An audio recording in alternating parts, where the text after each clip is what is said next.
नए साल की ठंडी सुबह थी। सूरज अभी अभी निकल रहा था और गांव की गलियों में हल्की हल्की धूप फैल रही थी। लोग अपने अपने घरों के सामने झाड़ू लगा रहे थे। कुछ लोग रंगोली बना रहे थे और बच्चों के चेहरे पर एक अलग ही खुशी दिखाई दे रही थी। पूरे गांव में एक नई उम्मीद, एक नई शुरुआत का एहसास था। इसी गांव में रहता था रघुवीर। रघुवीर एक साधारण किसान था, लेकिन उसका दिल बहुत बड़ा था। उसके पास ज्यादा जमीन नहीं थी, ज्यादा पैसे नहीं थे, लेकिन जो था उसी में वही खुश रहता था। उसकी पत्नी सीमा भी उसी की तरह सरल और मेहनती थी। रघुवीर का पड़ोसी था महेश। महेश के पास खूब जमीन थी, पैसे भी थे, लेकिन उसका स्वभाव बिल्कुल उल्टा था। वह बहुत घमंडी और स्वार्थी था। उसे लगता था कि पैसा ही सब कुछ है। वह गरीबों की मदद करने के बजाय उनका मजाक उड़ाता था। गांव में कोई भी जरूरतमंद उसके दरवाजे पर जाता तो वह उसे डांट कर भगा देता। उसी गांव में एक बुजुर्ग रहते थे जिनका नाम था हरिनाथ बाबा। लोग उन्हें बहुत मानते थे।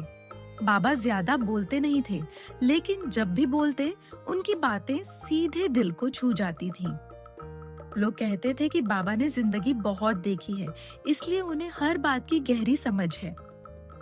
नए साल के दिन सुबह सुबह बाबा गांव के मंदिर के पास बैठे हुए थे। लोग उनके पास आकर प्रणाम कर रहे थे और नए साल की शुभकामनाएं ले रहे थे। बाबा हर किसी को एक ही बात कहते, बेटा, नया साल तभी नया बनेगा जब दिल भी नया होगा। उसी समय गांव के बच्चे मंदिर के पास इकट्ठा होकर नए साल की बातें कर रहे थे। कोई नए कपड़ों की बात कर रहा था, कोई नए खिलौनों की। तभी एक गरीब बच्चा पिंटू भी वहां आ गया।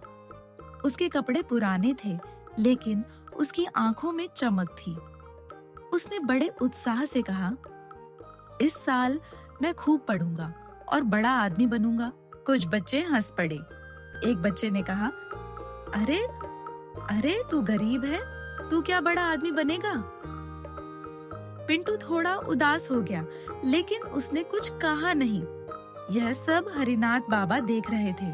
उन्होंने बच्चों को पास बुलाया और कहा, बड़ा आदमी बनने के लिए पैसे नहीं, बड़ा दिल चाहिए। उधर रघुवीर और सीमा अपने घर पर नए साल की सादगी से तैयारी कर रहे थे। सीमा ने थोड़े से गुड़ और चावल से मीठा बनाया था। रघुवीर ने कहा, सीमा, आज नए साल का दिन है, क्यों न किसी जरूरतमंद को भी बुला ले। सीमा मुस्कुरा दी और बोली, बिल्कुल, यही तो असली खुशी है। रघुवीर पिंटू को ढूंढते हुए उसके घर पहुंचा। पिंटू की माँ बीमार थी और घर की हालत बहुत खराब थी। रघुवीर ने पिंटू से कहा, आज हमारे घर खाना खाना, नए साल का दिन है। पिंटू की आंखें खुशी से भर आईं।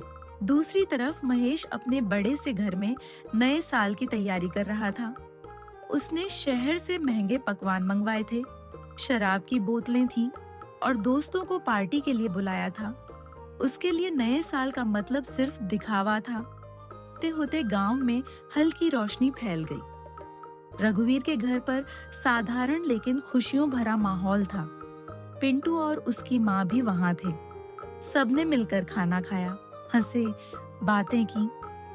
रघुवीर ने पिंटू से कहा, पढ़ाई मत छोड़ना बेटा, मेहनत कभी बेकार नहीं जाती। पिंटू ने सिर हिलाया और बोला, काका, मैं जरूर पढ़ूंगा। उधर महेश की पार्टी चल रही थी। उसके दोस्त शराब पीकर शोर मचा रहे थे। अचानक महेश को सीने में तेज दर्द हुआ। वह कुर्सी से गिर पड़ा। उसके दोस्त घबरा गए। कोई डॉक्टर को बुलाने की बात करने लगा, कोई एम्बुलेंस की। लेकिन गांव छोटा था, रात हो चुकी थी, कोई मदद तुरंत नहीं मिल पा रही थी। उसी समय किसी ने रघुवीर को खबर दी। रघुवीर बिना कुछ सोचे समझे दौड़ पड़ा। उसने बैलगाड़ी निकाली और महेश को लेकर शहर के अस्पताल की तरफ चल पड़ा। ठंडी रात, खराब रास्ता, लेकिन रघुवीर रुका नहीं। अस्पताल पहुंचते पहुंचते महेश की हालत बिगड़ चुकी थी। डॉक्टरों ने इलाज शुरू किया। काफी देर बाद महेश की जान बच गई। जब महेश को होश आया तो उसने देखा कि रघुवीर उसके पास बैठा है। उसकी आंखों से आंसू निकल आए। उसने धीमी आवाज में कहा, मैंने तुम्हारे साथ हमेशा बुरा किया, फिर भी तुमने मेरी जान बचाई। अरे महेश भाई, नए साल का दिन है, पुरानी बातें छोड़ दो। कुछ दिन बाद महेश गांव लौटा। वह बदला हुआ इंसान था। उसने हरिनाथ बाबा के पास जाकर उनके पैर छुए और बोला, बाबा, अब समझ आया कि पैसा सब कुछ नहीं होता। दिल बदल जाए तो साल खुद ब खुद नया हो जाता। महेश ने उसी दिन गांव के बच्चों की पढ़ाई में मदद शुरू की। पिंटू को उसने अपनी तरफ से किताबें और फीस दी। पिंटू की माँ की दवा का इंतजाम भी किया। समय बीतता गया। पिंटू पढ़ लिखकर बड़ा अफसर बना। हर नए साल के दिन वह गांव आता और सिले रघुवीर, सीमा और हरिनाथ बाबा का आशीर्वाद लेता। गांव में अब नए साल का मतलब सिर्फ जश्न नहीं था, बल्कि खुद को बेहतर बनाना था। और सच में उस दिन के बाद हर नए साल का दिन लोगों के दिलों में एक नई रोशनी लेकर आने लगा। नया साल कैलेंडर बदलने से नहीं, दिल और सोच बदलने से नया बनता है।